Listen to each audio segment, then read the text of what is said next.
நம்ம கருத்து சொல்றதுக்கு இதுல எதுவும் இல்ல. நம்ம கண்ணுல பாத்துட்டு இருக்கிறோம். நீங்க சரியா குறிப்பிட்டது போல இது உணர்ச்சிகள் மேலோங்கிய தருணம் அது. அவங்க மதிமுகவுடைய பொதுச்செயலாளர் திரு வைகோ அவர்கள் திரு கருணாநிதிட்ட தான் அரசியல் பாடம் கற்றவர். முழுமையாக கருணாநிதியுடைய ஒரு போர் வாளாக செயல்பட்டவர்.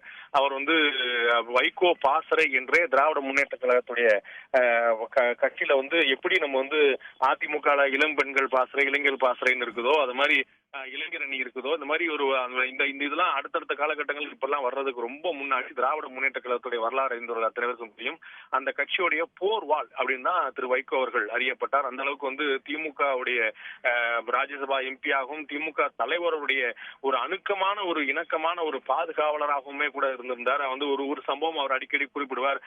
மாற்று கட்சியினர் திமுக தலைவரை தாக்கப் போகிறார்கள் என்ற ஒரு செய்தி அவங்களுக்கு கிடைச்ச போது விடிய விடிய இரவு திமுக தலைவரும் ராஜ்யசபா எம்பியுமா இருக்கக்கூடிய திமுக தலைவரும் ராஜ்யசபா வைகோ ரெண்டுமே பயணம் செஞ்சிட்டு இருக்கும் போது வைகோ அவர்கள் திமுக தலைவர் இருந்த போகிக்கு வாசல்ல திமுக தலைவர் இரவில் முழுக்க ஓய்வெடுக்க விடிய விடிய முழுக்க முழுக்க பாதுகாவலனாய் வாசல்லையே ஒரு நிமிடம் கூட கண் துஞ்சாமல் முழுக்க முழுக்க அவருக்கு ஒரு மெய்காப்பாளர் போல இருந்தார் அப்படிங்கிறது ஒரு மிக முக்கியமான வரலாற்று சம்பவம். அதற்கு பிறகு அவர் ஒரு சதி செய்யறாருன்னு ஒரு குற்றச்சாட்டு எழுந்தது. உளவுத்துறை தகவல் சொன்னதா தகவல் வந்தது. இது மாதிரி பல விஷயங்கள் நடந்து திராவிட முன்னேற்ற கழகத்திலிருந்து பிரிந்த இரண்டாவது நதியாக, இரண்டாவது கிளையாக மறுமலர்ச்சி திராவிட முன்னேற்ற கழகம் வந்தது.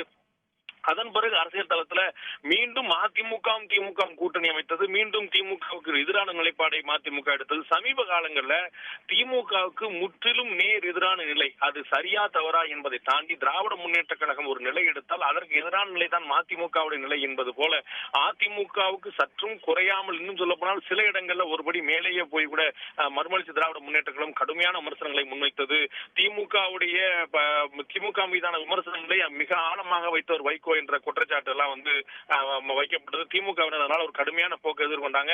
மறுமலர்ச்சி திராவிட முன்னேற்ற கழகத்திலிருந்து நிறைய தோழர்களை, தொண்டர்களை, நிர்வாகிகளை திராவிட முன்னேற்ற கழகம் அரவணைத்துக் கொண்டது. சோ திமுகவுக்கும் அதிமுகவுக்கும் இருக்கக்கூடிய பகையை விட திமுகவுக்கும் அதிமுகவுக்குமான பகை டூ பர்சனலாக போக ஆரம்பித்தது.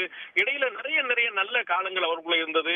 திமுகவுடைய குடும்ப திருமண விழாவில் மறுமலர்ச்சி திராவிட முன்னேற்ற கழக பொதுச்செயலாளர் திரு வைகோ அவர்கள் திராவிட இயக்கங்களுக்கு ஏதேனும் ஒரு பின்னடைவு ஏதேனும் ஏற்படுமானால் அதுல முதல் ஆளாக நின்று தடுக்கக்கூடியவனாக இந்த வைகோ இருப்பான் என்றெல்லாம் சொல்லியிருந்தார். நிறைய விஷயங்கள் அவர் அவங்களுக்கு இணக்கமாக செயல்பட்டார்.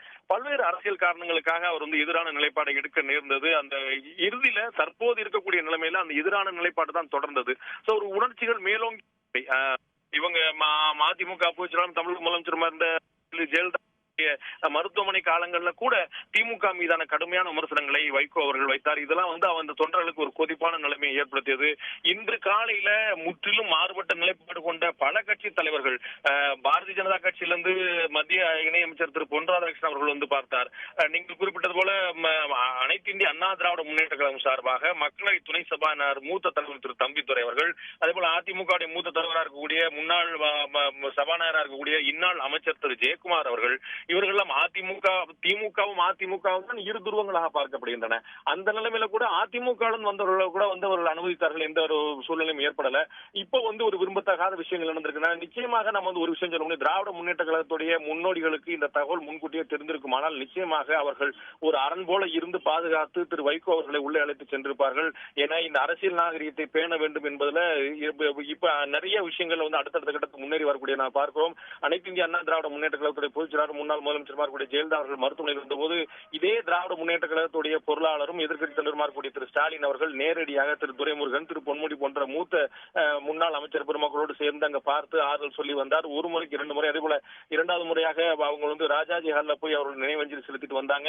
அன்று இரவு நம்முடைய தொலைக்காட்சியில திரு ஸ்டாலின் அவர்கள் நம்மிடம் பேசும்போது சட்ட பதவியேற்பு, அமைச்சரவை பதவியேற்பும் போது தனக்கு இருக்கை வழங்காததை கூட நான் ஒரு முணுமுணுப்பாக ஒரு செய்தி அறிக்கையாக ஒரு வேதனையாக கூட வெளிப்படுத்தாமல் 10வது வரிசையில தான் இடம் கிடைத்தது, 10வது வரிசையில் அமர்ந்து கொண்டேன் என்று சொன்னார். இந்த தகவல் அறிந்து தமிழக முதலமைச்சராக அப்போது இருந்த செல்வி ஜெயலலிதா அவர்கள் தன்னுடைய வருத்தத்தை பதிவு செய்தார். இந்த தகவல் நமக்கு முன்கூட்டி தெரிவிக்கப்படவில்லை, தெரிந்திருந்தால் நிச்சயமாக நான் ஒரு மாற்று ஏற்பாடு செய்திருப்பேன் என்று சொன்னார். ஒரு அரசியல் நாகரிகம் அடுத்த கட்டத்துக்கு போய் கொண்டிருக்கிறது அப்படிங்கிற நம்மளால் புரிந்து கொள்ள முடியும். அதனுடைய அடுத்த கட்ட நீட்சியாக தான் மிகப்பெரிய வியப்பை ஏற்படுத்தக்கூடிய வகையில இன்று காலையில திரு ஜெயக்குமார் அவர்கள், திரு தம்பிதுரை அவர்கள்லாம் உடல்நலம் விசாரித்து விட்டு சென்றார்கள். இதெல்லாம் ஒரு மிகப்பெரிய ஒரு ஆரோக்கியமான அரசியல் அடுத்தடுத்த கட்டமாக பார்க்கப்பட்டது.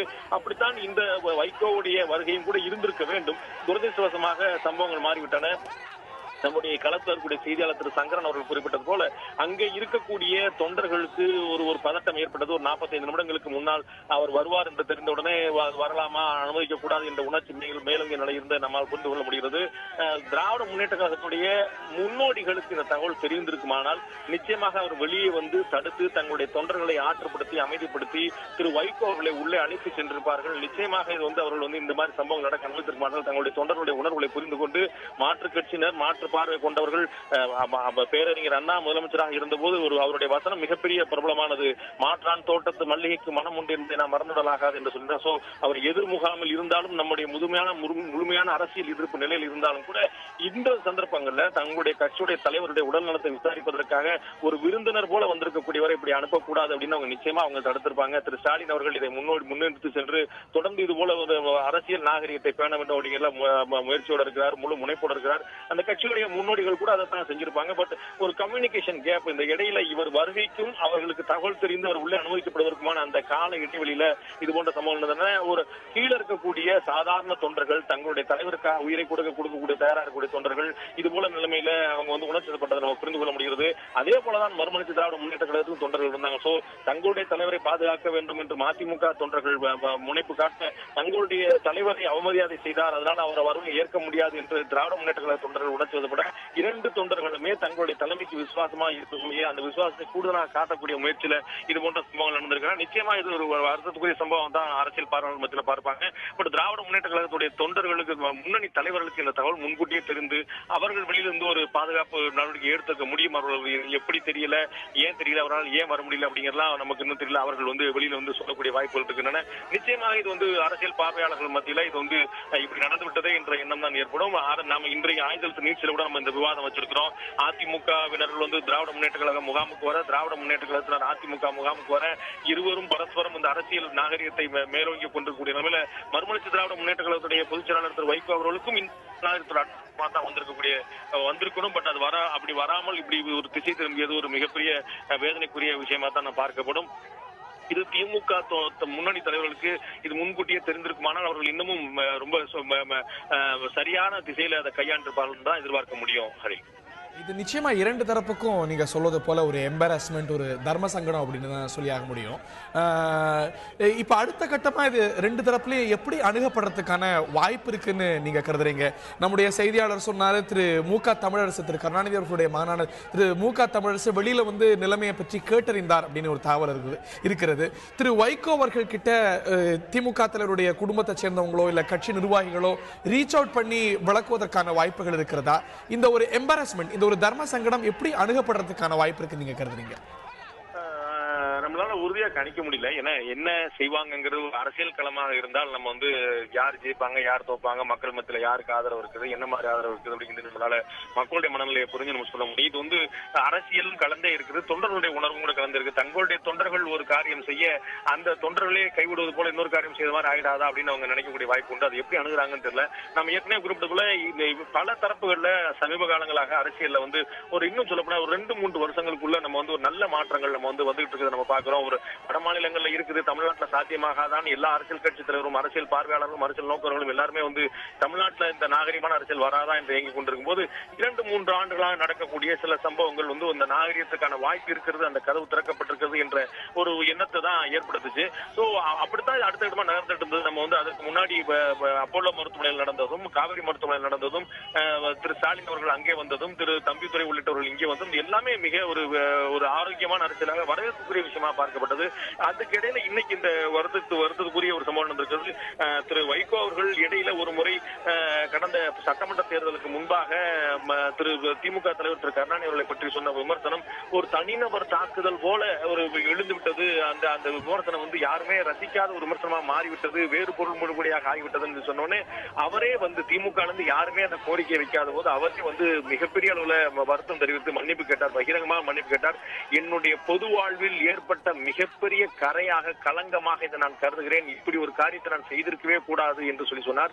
அடுத்தது மிகவும் கவனிக்கத்தக்கது, அவர் சொன்னார், திராவிட முன்னேற்ற கழகத்துடைய தலைவர் எங்களுடைய அண்ணன் கலைஞர் திரு கருணாநிதி அவர்கள் என்ன தம்பியா ஏற்றுக்கொண்டு பல்வேறு விஷயங்களை பெருந்தன்மையோடு மன்னித்ததால் இந்த விஷயத்தையும் அதே பெருந்தன்மை காட்டி அவர் மன்னிப்பார் நான் நினைக்கிறேன். பகிரங்கமாக முன் திரு வைகோ அவர்கள் மறுமலர்ச்சி திராவிட முன்னேற்ற கழகத்துடைய பொதுச்செயலாளர் மன்னிப்பு கடிதத்தை சொன்னார். ஒரு சிலவே சந்தர்ப்பங்கள்ல யாரும் தலைவர்களுக்கு ஒரு புரட்சி ஏற்படும் போது ஒரு நடவடிக்கையில ஏதேனும் ஒரு சிறு தவறு ஏற்படும் போது அவர்கள் பெருந்தன்மையோடு இருக்கக்கூடிய காட்சியை நம்ம பார்த்திருக்கிறோம். நிச்சயமா நம்ம நண்பர்கள்ட்ட நான் கேட்டுக்கிறேன், திரு டி.கே. இளங்கோவன் அவர்களுடைய பைட்டை திரும்ப போடும்படி நான் கேட்டுக்கிறேன். ஏன்னா அதுதான் நம்ம பாஸ் பண்ண வேண்டிய மெசேஜ். ஒரு செய்தி தாக்குதல் நடந்தது அப்படிங்கிறது மட்டுமே செய்தியில், அதற்கு பிறகு திராவிட முன்னேற்ற கழகம் அந்த சம்பவத்தை விரும்பவில்லை, அதற்காக அவர் உள்ளபடியே வருந்துகிறார்கள் என்பதும் சேர்ந்து வர வேண்டிய.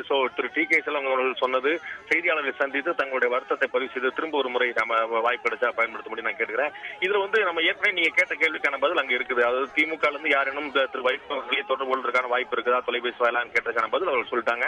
அவர்கள் அதை விரும்பவில்லைங்கிறதான் காட்டுது. திரு வைகோ அவர்களுக்கும் திரு ஸ்டாலின் அவர்களுக்கும் தான் இடையில விரிசல் அப்படின்னு தான் ஊடகங்கள்ல விமர்சனம் செய்யப்படும். திரு இளங்கோவன் அவர்கள் ரொம்ப அழகாக குறிப்பிட்டார். திரு ஸ்டாலின் அவர்கள் தான் எங்களை கீழே அனுப்பியதே, திரு வைகோ அவர்களை நேரில் சென்று அழைத்து வரும்படி அழைத்ததே அவர் தான்.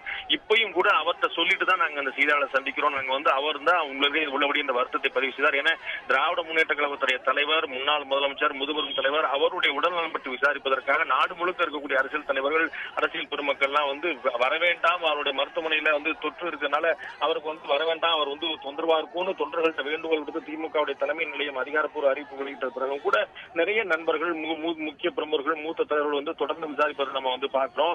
அவர் மீது கொண்டிருக்கக்கூடிய பற்றின் காரணமாக இந்திய அரசியல் இருக்கக்கூடிய முதுபெரும் தலைவர் அப்படிங்கிறதுனால அவரோட தொடர்ந்து தலைவர்கள் வரக்கூடியதை பார்க்கிறோம். அது மாற்று கட்சியா, மாற்று சிந்தனையா, மாற்று போக்கா அப்படிங்கிறதுலாம் கவலை கிடையாது. அவர் திராவிட முன்னேற்ற கழக தலைவர், தமிழ்நாட்டுடைய அரசியல்ல ஒரு தவிர்க்க முடியாத ஒரு சக்தியாக இருந்திருக்காரு. கிட்டத்தட்ட ஒரு 60-70 ஆண்டுகளுக்கு மேலாக பொது வாழ்க்கையில் முழுமையான ஈடுபாடு கொண்டவர். எல்லா முகாமிலிருந்து அவரை பார்க்கறதுக்கு, கேட்கறதுக்கு, அவருடைய உடல்நலம் குறித்து விசாரிப்பதற்கு வருவாங்க அப்படிங்கிற ஊரறிந்த விஷயம். இன்னைக்கு எதிர் முகாமில் இருக்கக்கூடிய பாரதிய ஜனதா கட்சி விசாரிச்சுட்டு போனாங்க. அவங்க தங்களுடைய அக்கறை ஆறுதல தெரிவிச்சுட்டு போனாங்க. அதே போல 100% எதிர் முகாமில் இருக்கக்கூடிய அனைத்து இந்திய அண்ணா திராவிட முன்னேற்ற கழகத்துடைய பிரமுகர்கள் விசாரிச்சுட்டு போனாங்க. அதனால இது மாதிரி நடக்கிறது இயல்புதான். அவங்க அப்படிதான் வரணும். இதுதான் நாம் போற்ற வேண்டிய, வரவேற்க வேண்டிய, ஊக்குவிக்க வேண்டிய ஒரு அரசியல் நாகரிகம். அதுல இது மாதிரி தொண்டர்கள் சிலருடைய உணர்ச்சி வசப்பட்ட நிலைமையினால இந்த மாதிரி ஒரு விரும்பத்தகாத விஷயம் நடந்துருச்சுங்கிறத திராவிட முன்னேற்ற கழகமே வெளிப்படையா சொல்லியிருக்கு. இது ஒரு அடுத்த கட்டத்துக்கான ஒரு நல்ல ஒரு விஷயமா நான் பாக்குறோம். இதே போல மறுமலர்ச்சி திராவிட முன்னேற்ற கழகம் கூட இதை ஒரு பெருந்தன்மையோடு எடுத்துக்கொள்ளும், நம்ம புரிந்து கொள்ளலாம். ஏன்னா திரு வைகோ அவர்கள் பல சமயங்கள் இது மாதிரியான விஷயங்கள்ல அது என்ன மாதிரியான ஒரு அரசியல் தாக்குதல் நடத்தினாலும் அவரும் கூட ஒரு நாகரிகமான அரசியலுக்கான ஒரு முன்னோடியாக எப்பவுமே திகழ்ந்திருக்காங்க, மறுத்திட முடியாது.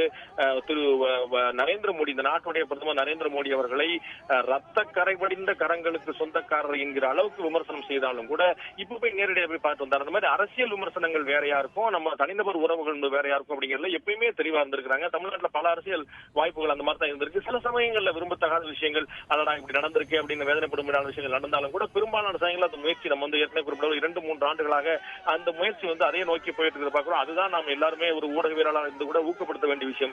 எதை பெரிதாக்க வேண்டும் அப்படிங்கும்போது பார்க்கும்போது நமக்கு இந்த நாகரிகமான விஷயங்களை தான் பெரிதாக்கணும் அப்படிங்கிற ஒரு தன்மையை தான் நம்ம பார்க்கிறோம்.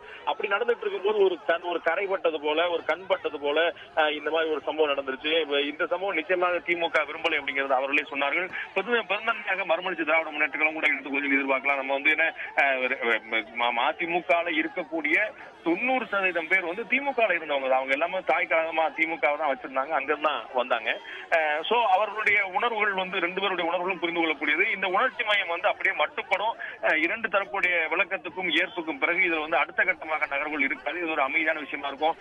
சந்தர்ப்பம் சரியாக அமையுமானால், தேவை ஏற்பட்டால் மறுமலர்ச்சி திராவிட முன்னேற்ற கழகத்துடைய பொதுச்செயலாளர் திரு வைகோ அவர்கள் மீண்டும் மருத்துவமனைக்கு திரு கருணாநிதியோட உடல்நலம் விசாரித்துட்டு திரு வைகோ இவங்க எல்லாம் 2 பேருமே சேர்ந்து செய்தியாளர் சந்திக்கக்கூடிய வாய்ப்புகள் கூட உண்டு. அப்படி சந்திக்கணுங்கிற கட்டாயம் இல்லை, பட் அதற்கான வாய்ப்புகள் கூட உண்டு. அது அடுத்தடுத்த கட்டமா எப்படி நகருங்கிறத பொறுத்து பார்க்கணும். ஹரி.